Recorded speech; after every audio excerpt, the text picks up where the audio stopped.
1 Chroniques, chapitre 10. Les Philistins livrèrent bataille à Israël, et les hommes d'Israël prirent la fuite devant les Philistins et tombèrent morts sur la montagne de Gilboa. Les Philistins poursuivirent Saül et ses fils, et tuèrent Jonathan, Abinadab et Malchishua, fils de Saül. L'effort du combat porta sur Saül. Les archers l'atteignirent et le blessèrent. Saül dit alors à celui qui portait ses armes, tire ton épée, et transpercement, de peur que ces incirconcis ne viennent me faire subir leurs outrages. Celui qui portait ses armes ne voulut pas, car il était saisi de crainte. Et Saül prit son épée, et se jeta dessus. Celui qui portait les armes de Saül, le voyant mort, se jeta aussi sur son épée, et mourut. Ainsi périrent Saül et ses 3 fils, et toute sa maison périt en même temps.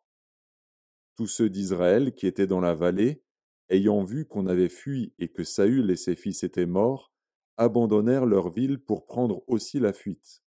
Et les Philistins allèrent s'y établir. Le lendemain, les Philistins vinrent pour dépouiller les morts, et ils trouvèrent Saül et ses fils tombés sur la montagne de Gilboa. Ils le dépouillèrent, et emportèrent sa tête et ses armes. Puis ils firent annoncer ces bonnes nouvelles par tout le pays des Philistins à leurs idoles et au peuple. Ils mirent les armes de Saül dans la maison de leur Dieu, et ils attachèrent son crâne dans le temple de Dagon.